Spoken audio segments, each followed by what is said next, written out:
Bro, that leads us into talking a bit about what's going on right now with the Oklahoma City Thunder. Yeah. At this stage, I got no notes. No notes on the Thunder. You have to take it from here. Yeah, dude. All right. So we found out that we have cut now pretty much everybody, right? That I didn't know we this. got from the trade from Houston. So everybody's gotten cut. But in order for everything to happen, there was a guy that was waived from the Sixers. And if you know anything about college hoops and the last couple of years, you know who this guy is. His name is Isaiah Joe, and he played for Arkansas, which is another Arkansas guy who grew up in the same hometown and obviously the same college that Jalen Williams from, or J. Will from the Thunder. So he becomes available, right? He was the 49th pick in the 2020 draft, and I'm going to get to that in a second, talk about that second round in a minute here. But Isaiah Joe averaged 10 3-point shots a game in college for Arkansas. He is a phenomenal shooter. Hands down, I think he has one of the purest shots in the league that nobody really knows about. If you know anything about the Sixers fans, they're very high on their players. So when Isaiah Joe was gone, people are like, it's over, man. Like, Isaiah Joe is going to make them look horrible for getting rid of him. All they needed to do is a couple more years, and he could have been, a great player. The way he shoots the ball in his pure shot, I'm telling you guys, it's going to be one of those shots that one of 4 or 5 guys in the NBA has the ability. Let me ask you this before you go too deep into it. I saw that we already signed him to a multi-year deal. Yes, absolutely. Why not? All right. So, you're talking about stuff that the team agrees with, obviously. Yeah. Because at this stage, they signed a multi-year deal. That's crazy. Yeah. His shot, you put Coach England in there. Yeah. He's going to he'll be one of the top 5 best shooters in the league this next year. All right. Hands down. So? People will look at him and be like, holy shit, Oklahoma City got him for free. And like, everybody's trying to predict where he's going to play. But that's the one thing I love about this team is that you come in and play where you've earned. Yeah. And Isaiah Joe is going to come out there and he's going to earn it because as far as pure shot on the team, we talk about Trey Mann, but Trey Mann and Isaiah Joe's shots are going to be like, they're going to be battling against who's going to be the better shooter between those two guys. All right, dude. I haven't watched much of his highlights. I have seen a few things, but you got to go back to college to see what watch out for. What? College. You got to, and here's the reason why. I have the as we're talking here, Isaiah Joe. You have the draft, man. Where did I put my draft board? All right, so here we go. Let's just talk about the 2020 draft right here. We all know that Anthony Edwards is the top, but after that, like, there's so many mixes of people that people are like, oh, this guy's gonna be good. Oh, this guy's gonna be great, right? And we see these a lot of years where they're like, these guys are gonna be great players, and then we look at the draft later on, and it's the second half of the draft that's the best part, right? Mm-hmm. So let's go from, let's pick 15th. Magic picked Cole Anthony at 15. Blazers traded Isaiah Stewart at 16. Poku at 17. Josh Green at 18. Sadiq Bey, 19. Precious Arakawa, 20. Tyrese Maxey, 21. We can go down here. RJ Hampton, 24. Emmanuel Quickley, 25. Peyton Pritchard, 26. I mean, we could go on and on down this right here. 30th pick, Desmond Bane. You get into the second round, and you're starting to look at Theo Maledon, Xavier Tillman, Tyler Bay, Vit Krejci. Then you've got Trey Jones from the Spurs. You've got Isaiah Joe at 49, Kenyon Martin Jr., who's constantly doing great things. This draft is loaded with a lot of talent in the second half. And that's why I look at Isaiah Joe and being like, okay, he's another one of those Kenny Hustle type players, doing whatever it takes to get out there and play. Oh, plus his shot is so pure. Oh, plus he can do this. He can play defense. Listen, guys, he's almost a complete player, ready to go, ready to contribute right away. And that's why I got to say, this was a huge pickup for the Thunder right before the season starts to get somebody like this to help out Shea, to help out the rest of the players. This is going to make it so that it's one more person that is competing for a guard job, and he's going to make it really difficult for the other players out there, that are competing as well. So how long till he starts playing? You think he'd be there game 1 Wednesday? Yeah, he's ready, man. This guy, Isaiah Joe, he's unless I'm not picking up something like he comes out of, way out of shape right now, which I don't think he is. But he's going to be one of those guys that's going to come in, and the way he shoots, and with Coach England's leadership, I love he's going to be Coach England is like this fictional character. He's like the most amazing shooting coach. Like even before he has a chance of working with someone, he changes their life because his presence is so the first thing a player needs to do though is accept that he is their personal savior. And once they do that, then they have a chance to experience all the benefits that Chip England can have in their life. Like I think everybody with the Thunder talks about him like he's Jesus Christ of shooting. I shouldn't of course they don't want to worship him. They just want to worship his ability to turn everybody that he is around into a great shooter. He's like the Midas touch of shooting. But is this all true? I mean, is it overhyped, bro? Are we sucking his dick? Are we slobbing too hard? No. Listen, I'm telling you guys, he's going to turn Josh Giddey into a 35, 36 point 3-point shooter, maybe even closer to 40. He's going to turn Dort into more of a 40-point percent shooter. Listen, this team. You know what he sounds like? He sounds like Santa Claus. Like whatever you want from your player shot. Like if anybody ever said Dort would be the perfect player if he could shoot this percentage, Chip England will make that true. Like whatever the number is. Do you really believe that, man? Listen, every player has something in their shot that needs to be taken care of. And when you have somebody that can look at a shot and say, this person needs to change this and this, right? Yeah. And that player changes that, and he goes from, 34 to 40%, that's what he does. I mean, I look at what he did with Kawhi Leonard, and I'm like, okay. I look at what he did with, all the other guys that are the core of that group in San Antonio. That Tim Duncan core, all those guys that could shoot lights out. He was the premier guy that teaching them. This is not just a couple years. This has been through, Popovich he's the greatest coach of all time. But in order to be the greatest coach of all time, you need other pieces to be that coach. And Coach England is that guy. And I look at him and I say, okay, can he change everybody's shot by 4 or 5%?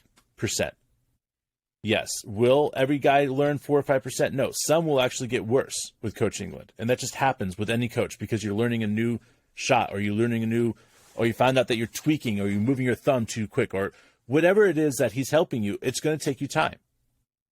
But when you're talking about a young man that already knows how to shoot, he's already proven that he can shoot, in the 2 years combined, I think he shot 34% from 3-point line. That is a great 34% for the first couple of years. I think that's good. I think that's great. And I think that Coach England will be able to take that and be able to add a few points to that. And when I say a few, I think I wouldn't be surprised if he adds 6, 7, 8 points to that. He gets to the point where he's shooting 40 to 43% from 3-point range. So let me ask you this question, right? If he's this great of a teacher, okay, and I think we can agree, in the modern NBA, having effective shooters it's the most important thing to have on the court.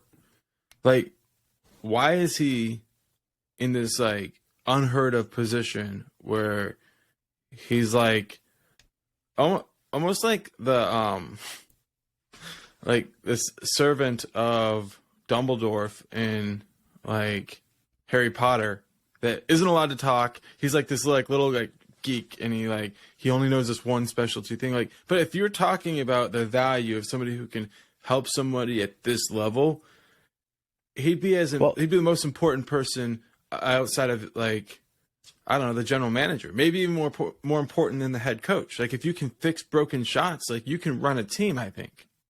Well, and I've gone through this. Like, why hasn't he taken other assistant jobs before and all this other stuff? And when he first came to the team, I'm like, how the hell did we get him? Right? Dude is about family. He's making a couple $1 million a year, whatever million he's making a year in San Antonio. Is happy doing that, being a shooting coach and worrying only about shots, right? Working for one of the greatest coaches of all time, raising his family. What happens at the end of every man when all your kids are grown? What happens? You're like, what the fuck am I going to do now? Like, life isn't as fun. You find out Popovich is leaving. You find out this is, happening. You find out this GMs are, switching up. Do you really want to be part of that? Listen, if Coach England wanted the coaching job, right, for San Antonio and pretty much got passed up, I would leave. I mean, there's no way they would just give it to him. I don't think. But Popovich, I think they would. though. What? He's leaving. This is his last year. I feel like they. Who's the heir apparent? I don't know who it is, but I feel like they'd be no way hesitant to Popovich give leaves it to, without having an heir apparent. Yeah, I mean, I'm just thinking if I'm running an organization, right, and you're say like not the Warriors, but any other team other than the Warriors, your payroll is going to be around $100 million a year, right? You need to have somebody like Chip on your staff to make sure that they're improving on the most fundamental part of the game. Like, I get we're all excited about him, but like, what the fuck were we doing before? Were we just expecting them to go home, work on their shot, and come back better? No. We have shooting coaches. What? All right. We have young shooting coaches. I know what you mean. Do they just suck? Cameron is one of... No. This is one of those situations where Sam Presti, because he has ties, right, to England, that he looks at this as a learning opportunity. He knows that England's not going to stay here for 7-8 years. He just knows. Everybody knows that. Everybody knows that England's probably going to move on to better pastures or retire in the next 4 or 5 years. What this is teaching my guys as much as you can, because he didn't come over and take over the head of shooting. He came over as special assistant to Sam Presti in shooting. Okay? Like, he came over a different name. Okay? Because, let's just be honest. Like this is a perfect opportunity for him to help Oklahoma City in teaching their guys. This is what we're going to do today, guys. This is not a, Cameron Woods shouldn't be, shit on at all, or any of the other guys that work on the shooting aspect of it. This is just an opportunity for these guys to learn from one of the greatest coaches of this generation as far as shooting. So what's he worth to an organization if we really do believe, learning to be a good shooter is so good? I mean, I think you got to be consider paying him $5 million a year. I think 3 to 5 is what probably his worth is. Yeah, 3 to 5 million a year.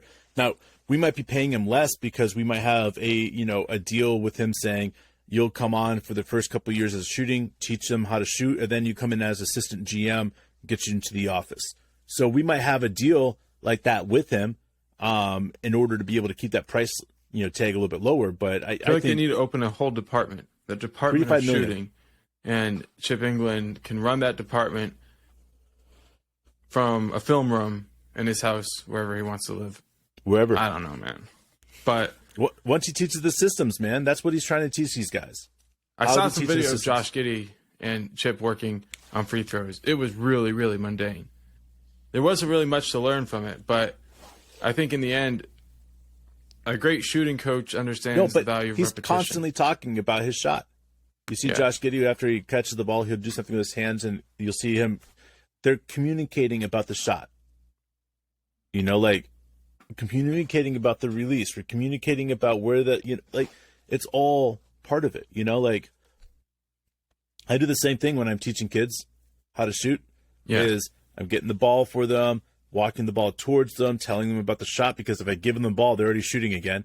Yeah. Chip is getting the ball, and it's not like he's passing the ball right away to Josh. He has the ball in his hand. He's like, haha, look at, I've got what you want here. Now pay attention to me, Yeah. And it's a coaching session. And sometimes it's just a free throw. Sometimes that's what's warm up for me. Like when I would work on shooting when I was, high school. I would take, 50 shots from right at the bucket, underneath the bucket, then back up 2 steps. And then, that's how I would do it. I would get, 1,000 shots in a couple hours by doing that, and just working my way out, working my way back in. And it's the pyramid that I would do in different spots of the court. So that's what he's doing at the free throw line. I don't see it that any, I think it's just part of where his pyramid's at and what he's doing. And, again, you're using different muscles when you're learning how to shoot a certain way.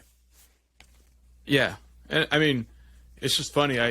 I do think has like a lot of value. I do think he's going to help the team.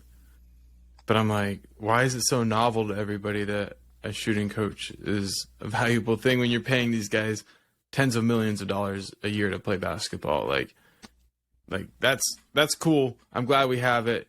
And I think in the end, if Chip is as great as they say, I feel like it'll be a part of Royce's book whenever he finally releases the tell-all book about the rebuild for the Oklahoma City Thunder. Royce, we can't wait to hear when that's coming out. We're looking forward to it. Big props to you, buddy. No doubt, man. No doubt. That's all. Well, I got nothing else, bro. I'm excited. I said this was the last podcast before the season started, but actually we'll be back Wednesday to talk. The game's Wednesday night. We're excited. Yeah, we are. Couldn't be any more excited. It's just, But what do you got, bro? Man, I don't know, man. I get so pumped because I feel so encouraged about this year. I already see it happening in Twitter. All these people are starting to rumble about this year could be really good. I've read an article recently that this guy said that this is an obvious tank year for the Thunder. Yeah, we got some of those people.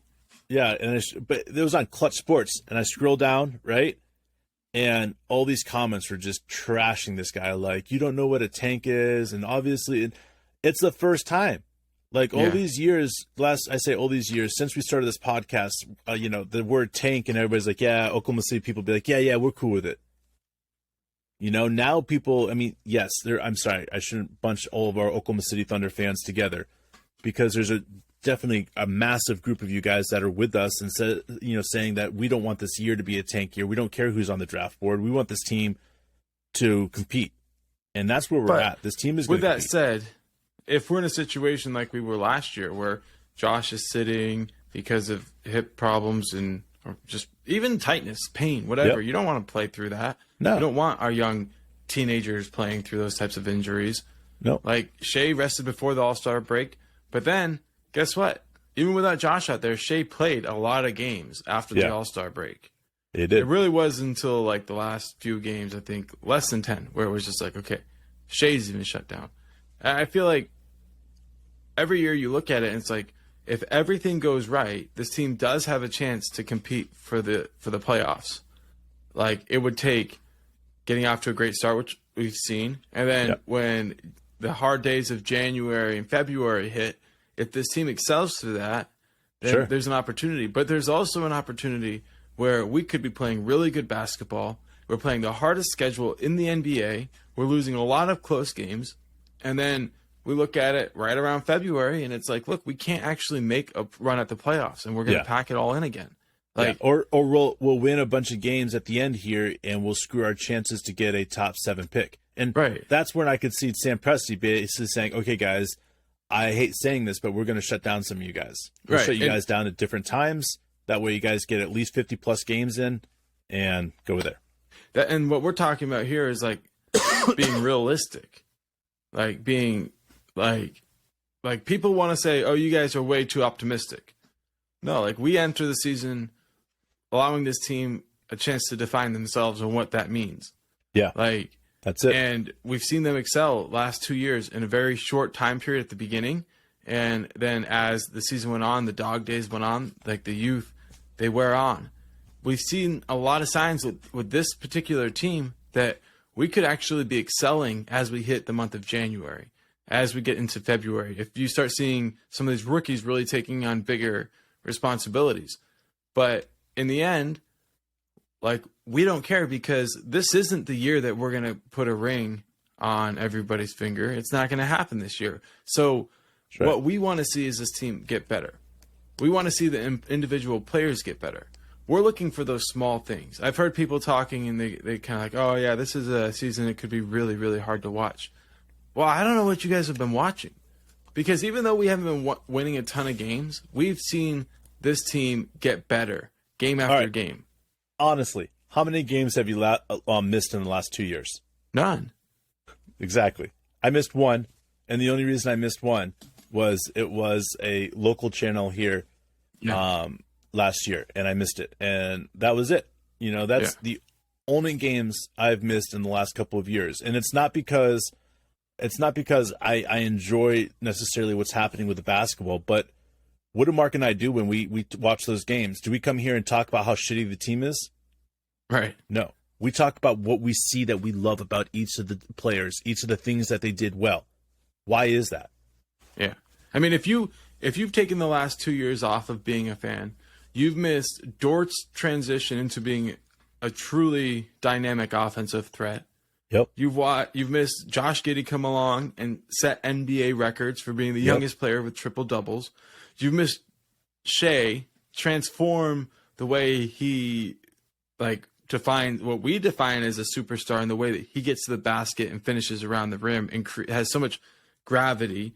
Yep. You've missed watching Kenny Hustle become one of the truly great role players in this league.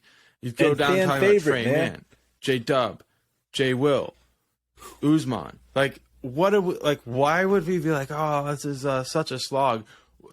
Every single player on the team, I want to see them get more minutes. So say we're sitting there like we might be at the beginning of the season without SGA.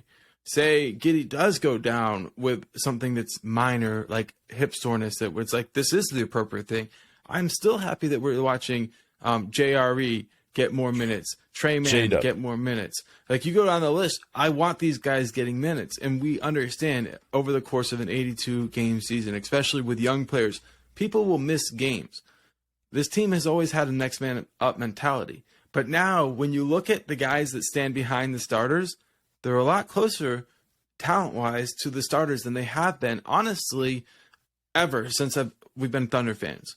I know that sounds like wonky, but it shouldn't be that hard to look at and prove, because when you talk about the difference between the starters when we had 3 future MVPs on the team, right? Well, at that point, one of them was coming off the bench, right? Yeah. So there was some closer equality, but everybody else was not very dynamic as far as an offensive threat on that team. And this team, everybody who catches the ball anywhere, it's like what you've said many times, like, this team looks for Swiss Army knives. There are always threats wherever they are on the court. That's it, man. And you look at, the one person that we saw on complete fleek this preseason was J-Dub. People are saying, oh, he might be a shooting guard. He might be this, he might be that. And he came out and ran the offense, passing the ball right, getting rebounds, pushing the ball up, like a true point guard. And it's like, oh my God, what the fuck just happened here? And it's like, okay, well, Ousmane Dieng needs to have a couple more years or a year into the G League and have time to develop. And it's like, no, he doesn't. Look how much more advanced he is on defense. Look at what he can do here. And it's not us putting pressure on what we think that Ousmane Dieng can turn into, but here's the reality of what he can do is he is already a big-time role player. And you can't just take away minutes from a big-time role player, because when they're this young, a big-time role player could turn into a star. And that's what you got to do, is you got to sit and kind of like what Sam Presti is doing right now. And he traded off the draft picks for next year, except for ours, right? And he's going to let this team ride. He's not going to add anybody. He's got everybody on multi-year contracts. I think 1 or 2 of these guys that we see on this team right now won't be on the team next year. And those 2 guys will be filled in by, either our two-way contracts or whatever they will be. It's going to be interesting because we're not going to give away spots for free. They're going to have to come into our G League and start off a lot like that. And I think it's going to be good for these guys, because when you have a team set like it is, you're going to have to be playing better than the guy that is in your spot, because this team is 15 deep. And that's 15 deep, and that's a true 15 deep. Yeah, man. And one thing, when you mentioned Dieng, And like his game, it reminds me of like when we first saw SGA in the NBA and he was with the Clippers, right? I was obsessed with him as a player before we got him. And what was it that I really connected to? If you think about it, it's like his length, his size for his position, his situational awareness, right? He didn't come in and just shoot a lot of shots, right? Nope. He would read and react what the defense did. If the defense had collapsed and the closeout was late, he had confidence to knock down that shot, and he would. Yep. If he could get them off balance and he could get into that mid-range game, he had a confident mid-range game. And he also had the ability, when the defense was completely out of position, to get to the hole and finish. He understood how once he got past his man, and if he drew an additional defender or two, how to pass at the right time. So going back and watching his rookie year, like his biggest value would be a lot of times making the extra pass. Yeah. Right? Like the ball is coming to him in rotation. Yep. He's got the defense off balance, and he makes a dribble and then a pass or a quick pass or knocks down the shot, whatever he needs to do to put the defense on their heels, or if they're on their heels, finish them off. Like all of those things you can say about Ousmane Dieng. Absolutely. He's got great size, length for his position. He understands how to get downhill. He understands when the defense is out of position. He can knock down that shot when they give him too much space. Yep. And then when they overcover him, he's going to get downhill. Now, that's not the player. Like, that's not how, like, all those elements are keys still to SGA's game, right? Sure. But as he's become a superstar, he's added a lot more to it. But if you can come in from day one and be 11th pick, I think that's where SGA was picked too, right? And you're looking at it and it's like there's a lot of similarities. They're different, right? Yeah. But if you look at a base understanding of the game of basketball and where they're entering the NBA, they're a lot closer than we think.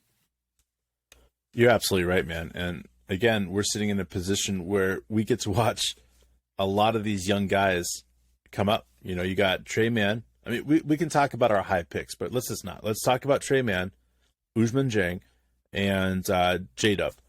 Those three guys, man, those are going to be the key to everything else that happens with this team. The development of those guys needs to be key, because if we see from year 1 to year 2 with Trey Mann, the jump is huge already, what we've seen from him. If that same jump happens with J-Dub from year 1 to year 2, then yeah, we've got an all-star that's going to be an all-star for many, many, many years. And you know, man, it's crazy. You know, Ousmane Dieng, he's going to be one of those guys that we're going to look at and be like, you know, one of the greater French players that we've seen in a generation. And he's going to be phenomenal, guys. Like his defense is like what Mark was saying earlier, his defense and the way he knows where everybody's at on the court, the way he assesses everything, the way he understands offense. Guys, this team is built not to win one championship. And that's what is so impressive about this. This team is built to change generations. And when you look at it and we start understanding what's happening, things are going to be completely different for the Thunder, because, you know, when you're talking about the Thunder being one of the smallest markets in the NBA, and then all of a sudden they go out and win a few championships, it becomes a massive market. And that's what's going to happen with this Thunder team. It's going to be powerful. It's going to be fun. It's going to be incredible to be part of. And I honestly, I can't even say how amazing it's going to be to watch these young men turn into men. And that's going to be the greatest part. Watching Josh Giddey turn into a young man, turning into, you know, a full-grown man, raising his family, and doing all these other things in Oklahoma City, man, that's what's going to be so fun. That's what's going to be so powerful, because it's the community. It's the people. We gather around you. We make you feel like you're family. And these guys are going to raise their kids. They're going to bring their kids back to Oklahoma City, talk about all the great times they had, all the great experiences they had. And it's going to be powerful, man, because this is a whole new generation of young men that are going to love Oklahoma City in a whole new way. Yeah, man, I don't care what anybody tells you.